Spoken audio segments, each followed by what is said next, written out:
It was not destroyed in a single night. There were no final letters. No recorded last stand. People simply stopped arriving. Messages stopped leaving. Maps began to leave a blank where something once stood. In the early 1700s, deep in the North American frontier of what is now the United States, a small colonial outpost was established at the edge of known settlement. It existed briefly. Then it vanished. Not abandoned by decree. Not erased by treaty. It faded beyond memory, leaving only traces and unanswered questions. At the opening of the 18th century, the North American frontier was not a fixed boundary. It was a zone of uncertainty, constantly shifting as colonial powers pushed inland from the Atlantic coast. Small forts and outposts were established far from major settlements, not to build cities, but to hold presence. To watch routes. To store supplies. To signal control in places where authority was fragile.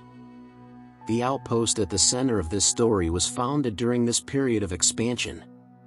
It stood deep in what is now the United States, near a river corridor used for movement and trade.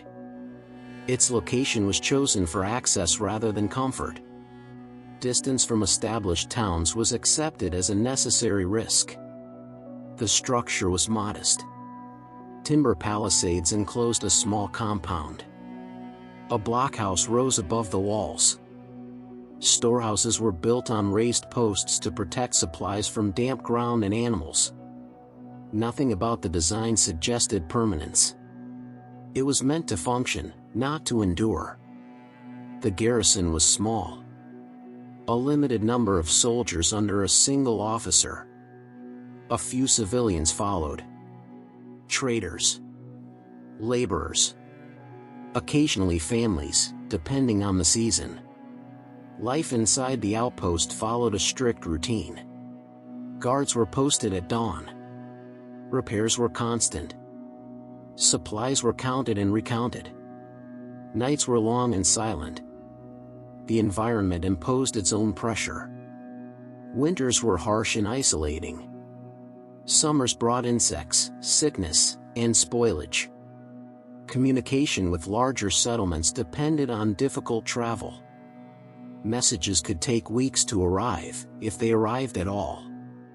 The land surrounding the outpost was not empty. Indigenous trails crossed the region. Trade occurred cautiously. Encounters were tense but generally restrained. The outpost existed in a state of vigilance rather than open conflict. Colonial records mention the outpost only briefly. Supply logs. Short reports. References that describe it as remote but operational. It was never considered important. It was one post among many. As time passed, supply deliveries became irregular. Requests for reinforcements were delayed or ignored. The garrison adapted as best it could. Repairs were postponed. Rations were reduced. Still, the outpost remained standing. Still, it held its position. And then the records began to fall silent. As the years passed, the outpost drifted further from the center of colonial attention. New routes were open elsewhere. Other forts gained priority. This one remained in place, but its relevance slowly diminished. What had once been considered remote now became peripheral. Supply schedules grew unreliable. Shipments arrived late, incomplete, or not at all. Ammunition was conserved. Clothing wore down and was not replaced. Tools broke and were repaired repeatedly. The garrison learned to stretch everything. Nothing was wasted. Communication with larger settlements weakened. Letters sent from the outpost received fewer responses. Some received none. Reports were written. Requests were recorded. Answers did not follow.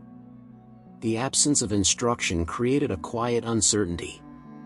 The men continued their duties because protocol demanded it, Not because guidance existed. The composition of the garrison changed. Illness reduced numbers. A few soldiers were reassigned and never replaced. Others departed under unclear circumstances. Names disappeared from rosters without explanation. Command remained, but it thinned.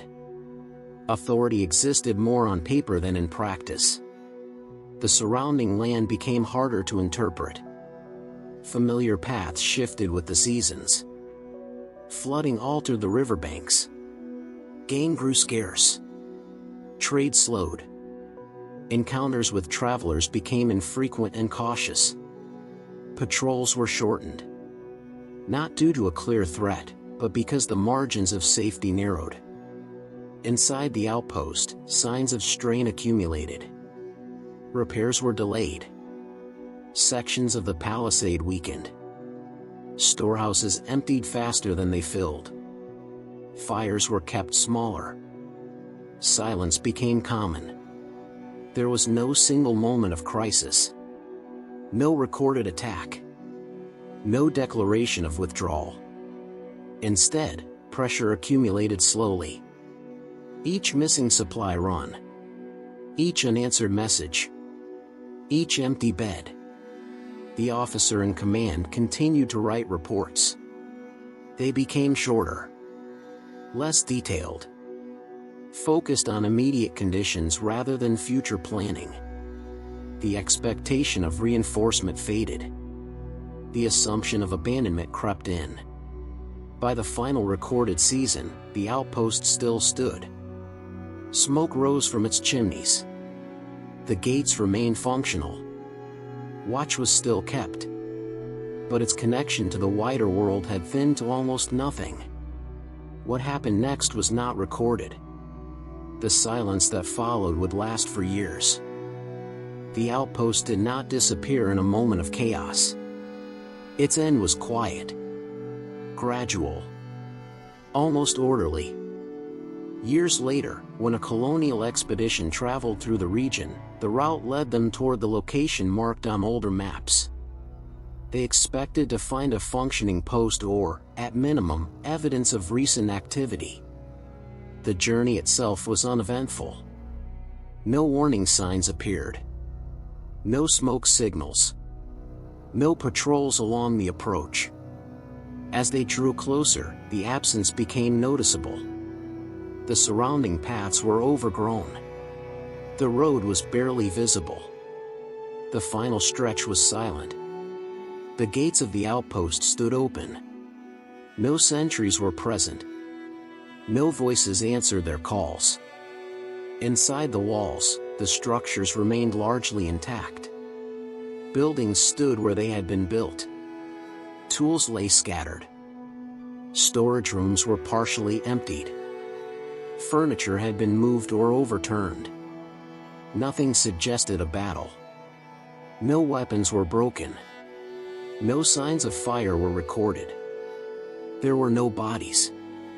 There were no graves. The scene suggested departure rather than destruction, but no explanation accompanied it. Whatever decision had been made had left no trace in writing. No final report was found.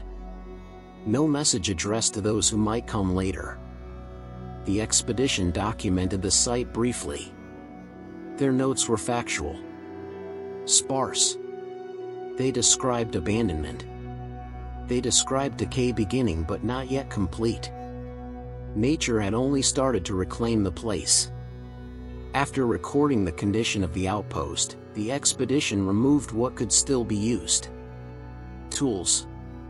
Metal fittings. Supplies that had survived exposure. The rest was left behind. No attempt was made to reoccupy the site. Its strategic value was no longer clear. Other locations were preferred. The frontier had shifted again.